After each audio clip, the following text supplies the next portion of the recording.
This is Porn Talk. Here is your host, Eric Zuzak. Welcome back to Porn Talk. This is Powerful Eric. I'm with our guest, Sean Murphy. Welcome back, Sean. We are continuing our conversation from last week. If you weren't with us, go back and listen to that. But Sean is a licensed brain trainer. He's a neuro-encoding specialist. What is that? We'll find out. And he talks about how to actually change the hardware, not just the software of your brain, but the hardware. So welcome back, Sean. It's good to be here, Eric. I'm excited. I really enjoyed our conversation last week, and I would encourage people. It's one of those things to go back. Well, I'll just listen to this one. You're going to miss out on some big secrets if you do that. So just throwing that out there. So we had talked about some of the challenges with addiction, but what things can we do?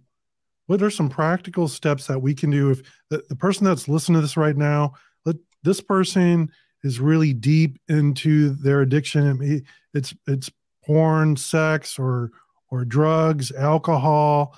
What are some they're working on the software part of their brain now by listening to the podcast, but changing the hardware is, frankly, kind of a new thing as far for me, right, on changing the hardware. So how do we do that?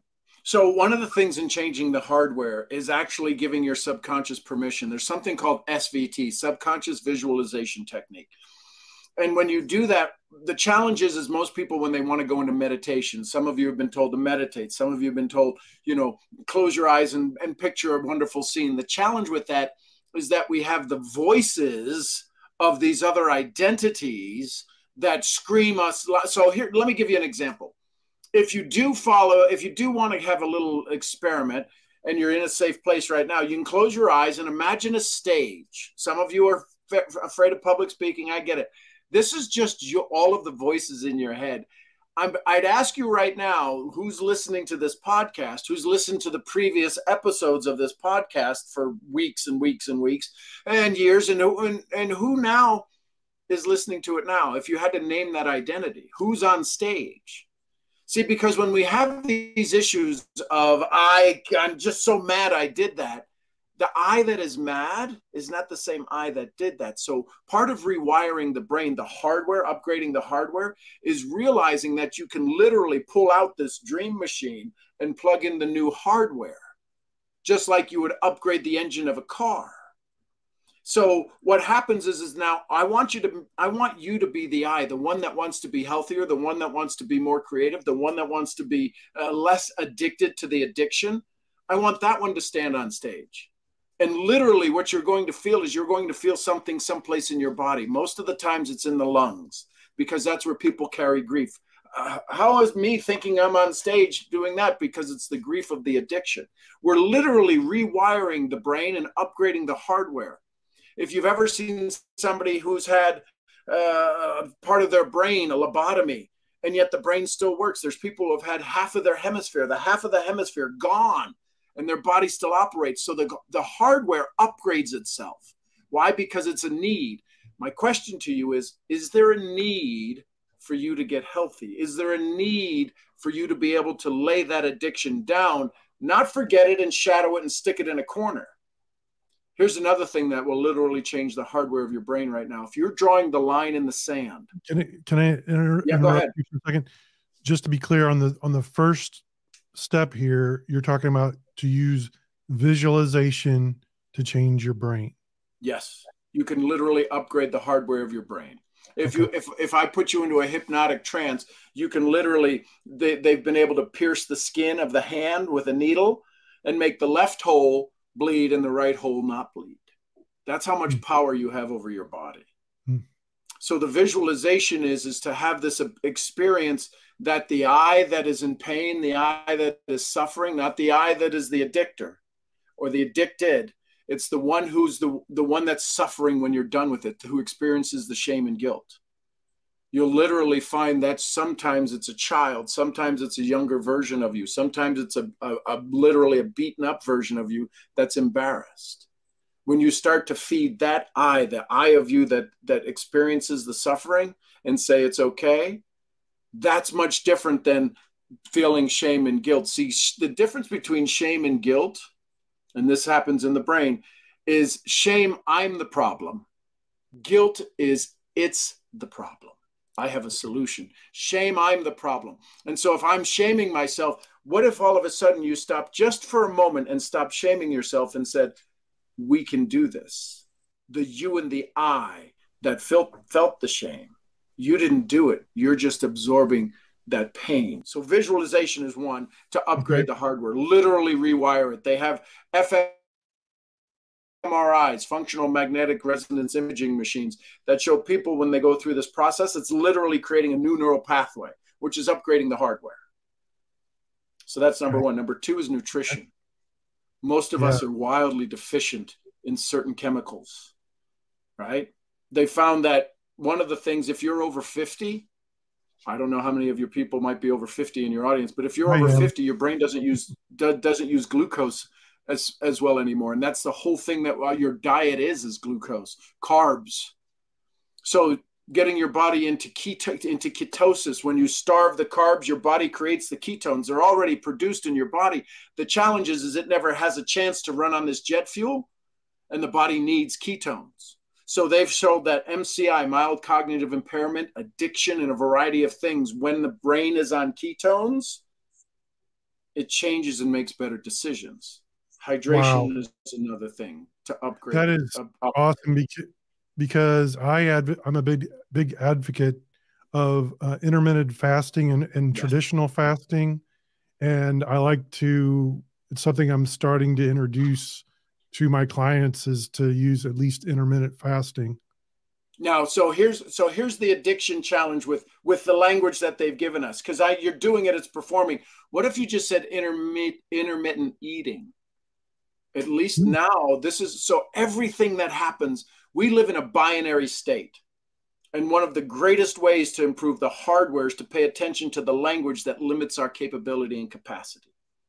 Intermittent fasting, most people, I have to give up. No, intermittent eating, if you change that, all of a sudden your body says, I'll eat when I'm hungry.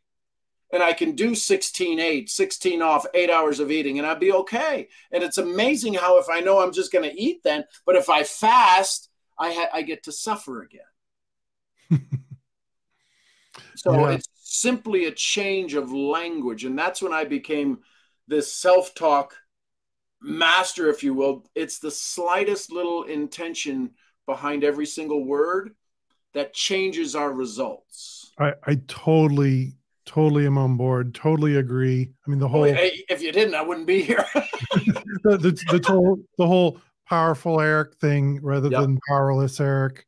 So you're and then the eating, when you're not, if you don't eat long enough, then you will go into ketosis, right? Yeah. Usually it takes anywhere from 72 hours to longer. But what happens is the metabolic shift that happens when you do the intermittent eating is that it literally starts to recenter the body, and you have a bigger hit of dopamine. You have a bigger hit of, when you talk to people and I'm on my 3rd day of a water fast, and I've never felt better on the day 7 of the water fast. I've never, oh my gosh, I have such clarity. The challenge is that all of the vibrational state of the body that has to digest the food, right? Our stomach is our second brain. Otherwise, we'd have the head of a small balloon. And the reason that we have the neurons in our gut, why we get our gut instinct, is that if we don't give our gut a chance to relax, the brain can't process all of the pain and the suffering. And that's why sometimes we eat. How many do we know that are food addicts? Because we don't want to have the thoughts we're thinking. Ice cream is my thing. Oh, ice cream. What flavor? Chocolate, dark chocolate. Oh. Now, you know why the dark chocolate is a huge hit of dopamine. You're telling me. Yeah. Thanks, Captain Obvious. Captain Obvious to the lobby. Captain Obvious to the lobby. But no, really, I love that you brought up intermittent eating. It's taken a while for me to digest that. So here's the thing. So let me go to there's a thing called hedonics, and hedonics is our need to justify our joy. It's our responsibility to joy. So we have habitual actions, and then we have these hedonic actions, right? Think about hedonism. So when we understand, and what marketers do, they market to the hedonic responsibility for you to experience joy, such that it is such an ingrained response that it's a no-brainer. How many times have we had no-brainers, right? It's a no-brainer to go back to the thing that gives me pleasure. Well, when we start to activate our brain, and when you do put it on intermittent eating, and you allow the body, if you can, to start to put ketones into your body, and all of a sudden there's clarity, brain fog goes away, clarity comes up, sleep is better, digestion is better, and all of a sudden you're just better. There's a huge thing that changes, and all of a sudden we don't know what to do with the extra time we have. Yeah. And I can verify everything you're talking about, because I started with intermittent eating and then went to traditional not eating. So I went 11 days without eating, and I felt fantastic. I felt great. And I actually would have went longer, but we had a social thing coming up, and I wanted to enjoy everybody and everything. So I chose to break my not eating. And so it is a total and complete lie that, if you don't eat for a couple of days, you'll die or whatever. I felt fantastic. I felt great. Now, the first couple of days were definitely challenging for sure. And there was some time along the way that was challenging, but all in all, I felt really great. And it's the identity that's the challenge. Your body wasn't hungry. You proved it. You went to day 11. Your body wasn't upset. It went to day 11. It was the mind. Joe Dispenza says this. He says, everything that we've done is recorded in our brain. Our mind is the archive of everything we've ever done. And when somebody says, have you lost your mind? What they're literally saying is I can't find your pattern that I know you for. So have you lost your pattern? And I want somebody to say to you, when they ask you, have you lost your mind? You say, oh, heck yeah, I lost my mind. Are you kidding me? It's the greatest thing I've ever done. Yeah, because that mind was crazy. I'm so glad I lost my mind. It was an addict. Oh my God. Yeah, I love Joe Dispenza. If you're listening to this podcast, he's right up. I mean, he goes right into the whole identity change. And by the way, I just want to share this. I learned this the other day. Talking about Anthony Robbins, he said the number one tool, he's taught millions. He said the number one tool to affect change in your life is your identity. And he talks about the 6 human needs, not Maslow's hierarchy of needs, the 6 human needs: certainty, uncertainty, significance, and love and connection, before we get to contribution and growth. Everybody wants contribution and growth, but they're not willing to hit the first 4. And where most people are in the first 4, the pain for life is when they're in significance and in certainty. When I need certainty and I need significance, those two are never the bedfellows. They're the bedfellows of pain. So until you can deal with the uncertainty of not being able to do the addiction, that's uncertain. I have no idea what to do. I need to eat carrots, right? And all of a sudden you take on another addiction. The challenge is certainty, uncertainty, love, and connection, which is a tough one when we're addicts, because everybody's got a preconceived notion. The anterior cingulate cortex is that radio receiver, and you show up going, I wonder if they know, and they don't know, but all of a sudden they seem to know, and all of a sudden the conversation just goes south. So how do you deal with that? Tony Osel talks about the triangle: physiology, focus, language, and meaning. And so how do you move? So you can't move your brain, but Joe Dispenza says the way the brain moves is the way the brain grooves. The brain guy, who also is that Jim Quick, right, talks about it. The way the brain grooves is the way the brain moves. So how do you move? Physical exercise. I'm not saying go join a gym. I'm saying walk for 5 minutes every half hour if you can. You will literally change. You'll see how fast the whole brain will rewire itself into saying, hey, this thing that's carrying us around loves us. So those are. Is this number 3? I've got a place to, when you're ready, let me know, for people to go find out what type brain they have. Yes, let's save that to the end. Yep. Teaser, can't go anywhere. We got you. You got to stay now. So was that number 3, exercise to change your brain? Exercise. Yep. So yeah, visualization, nutrition, exercise, and literally adding to that list of 500 we talked about in the first episode. Write down things you've done well. You need some documented evidence, because you have all of the evidence. I don't even need you to write it down, of all of the shame and the guilt. Your body literally needs to see the evidence that you're not guilty, that you are a good person, that you've done good things, that you've made an impact in this life, right? Never be too cautious of the hole that your life not being here will leave. It will leave a big hole. And so we need you some evidence to show how amazing you are. We do need you. If you're listening to this podcast, I have a lot of guys reach out to me, and for a while there, it seemed like every other guy that was contacting me was saying, oh, I had tried to commit suicide, or I'm thinking of committing suicide. And so if you are, call for help to a suicide prevention hotline. Please don't call me, call a suicide prevention hotline. But what would you say to that person that is, maybe they're listening now and they're contemplating that? What would you say to that person?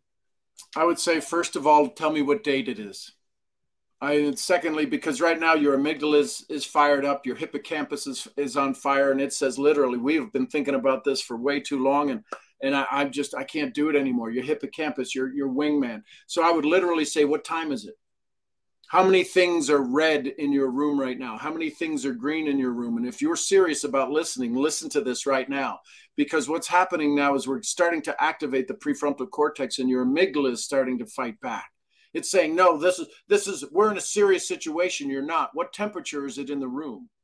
See, when you start to activate the prefrontal cortex in somebody's brain, literally the amygdala says, okay, so we're not in a fight or flight or freeze situation. The challenge is that most people can't unlock any of this because we never talk about the fourth ear, the fourth F, the freedom. Fight, flight, freeze, or freedom. You're going to go through all of that because you can wire yourself back in. What size shoe do you wear? How big are your pants? These things, those are a stupid question. It's a question your brain has to answer, because your brain looks for two things. Will it kill me, or how fast can I figure out the pattern? So I would say to somebody who's struggling right now, take a breath. Just feel your lungs fill up. What color would be a healing color for you right now? And in that healing color, let that start to flow in. And all of that doubt and fear and negative, give it a color. Some people pick some odd colors for that. And when you exhale, feel that exhale going out. And now feel your body lighten just a little bit. And in that lightening, you can now begin to realize it's okay to ask for help. I feel light blue coming in and black going out. And imagine, and so here's where the shame and guilt comes in. Well, if I breathe that black out, it's going to hurt somebody else. As soon as it leaves your body, the universe has an agreement with you. Anytime you give over your pain to it, it turns it into rainbows, butterflies, and unicorns. I promise you. So exhale that dark.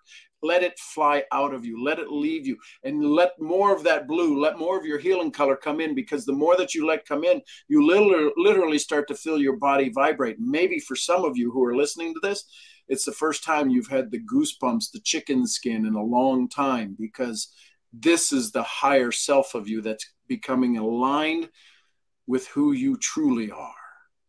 Not the one who is the shame, not the one who is the guilt. This is the one who said, I do love me. I do love me. And if you are unable to say that, you can say, I like myself. If you're unable to say that, I'm learning to like myself. I'm learning to like myself, or I'm learning to love myself. And if you want to do the Bob Proctor thing, you could do that too.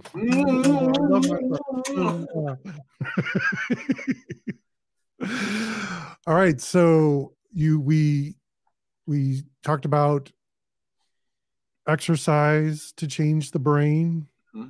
We talked about in the very beginning, we talked about using intermittent eating to change the brain.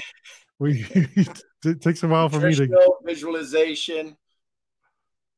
Yep. And then the first thing was the visualization. So using nutrition to change the brain,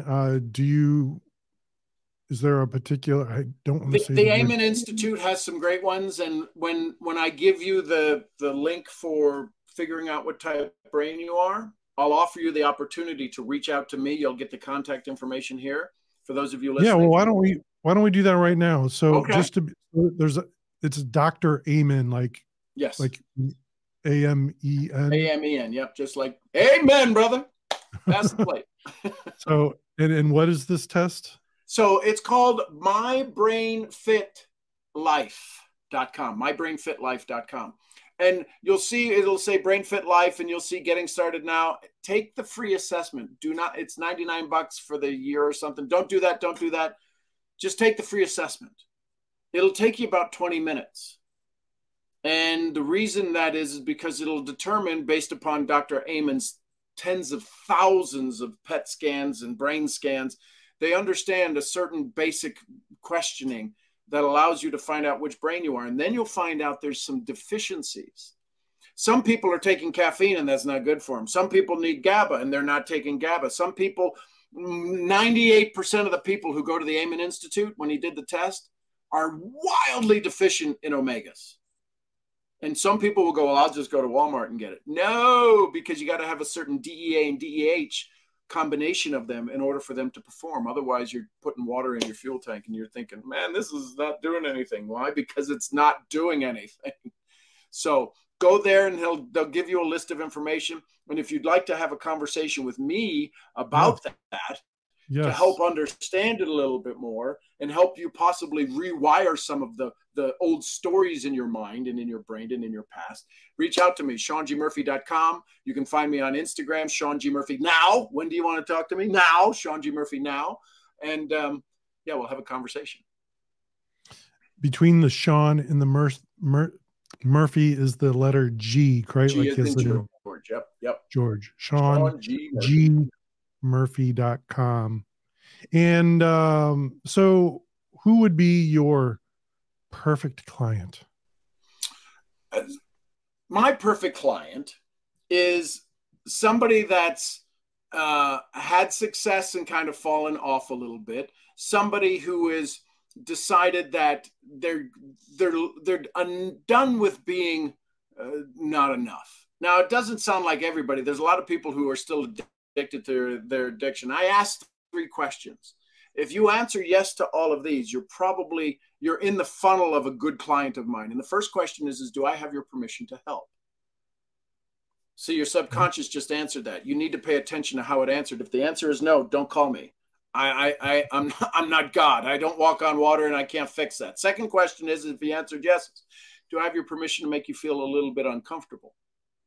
Because this isn't about having more of the love and joy and kumbaya. You want to get some stuff done. You want to move forward. You're going to feel uncomfortable because the thing you want, you don't have, and it's going to make you feel uncomfortable. You're going to think a way you've never thought, feel a way you've never felt, and do things you've never done. That's a freaking recipe for disaster. So do I have your permission to make you feel a little bit uncomfortable? And if you say yes to that, you're going to love question 3 is, do I have your permission to take you out of that uncomfortable feeling? Because I promise I won't leave you there no matter how long it takes. So that's my ideal client. Awesome. All right. Well, I appreciate you coming on the show. But Sean, there's somebody listening right now that is still just really struggling. They don't feel good about themselves. Maybe they're an entrepreneur or salesperson, their sales are low, business is not booming, they're deep in their addiction. What's one last word of wisdom you could leave them with? So recognize where you're at, right? Imagine GPS. If you wanted to get out of this pain, the suffering, the low, you can't just plug in the destination to where you want. There has to be some movement for the GPS to locate you. And the way GPS locates you is realize, I am here. Just put it down on paper. You can write, I am here. And then you've got to ask. See, Einstein said the challenges that are made with the mind of man can't be the same mindset that gets you out of here. They can't be solved with the same mindset that created them. So then you ask a QLQ. Who do I become when I'm not here? Literally, write that down. Because the kinesiology of writing slows down the brain enough to be able to begin the response that it needs, because it doesn't have an answer to that, because you keep saying, I'm here, I'm here, I'm here. If you use what in psychology we call a QLQ, a quantum linguistic question, who do I become when I'm not here? You start to open up the opportunity of your mind. You start to be able to stack some things from the future to be able to bring them into the places that aren't here. I get to become a better dad. I get to say, I'm sorry to certain people. I get to say thank you to certain people. There are people right now who are in your world that have served you and helped you. Maybe you haven't said thank you to them. Send them a text right now. You want to change your vibrational state? Send messages out saying, hey, listen, thanks for being my friend. I know it seems odd. I know it seems weird. Yet if you don't want to be here, do that. You can do that right now. Send a text out to somebody saying, hey, listen, thank you. And they'll be excited and they'll reach back, and all of a sudden you'll find out that when you send that message, they'll say, you know what? I needed that. And all of a sudden you are now on the other side of the fence to where people need you. I can tell you right now, I need you in my world. If you're in this vibrational state of powerful Eric's message, I need you in my world. Send me a message. Thanks, Eric. Love it. The opposite of addiction is connection. So reach out, reach out. All right. Well, Sean, thanks again for being with us. Please check out Sean's material at seangmurphy.com. And I'm going to close with the Ziglar quote that says, you are what you are and where you are from what has gone into your mind. But you can change what you are and you can change where you are by changing what goes into this beautiful, magnificent mind. Thanks for listening. If you're struggling with porn or sex addiction, reach out to Eric at powerfuleric.com.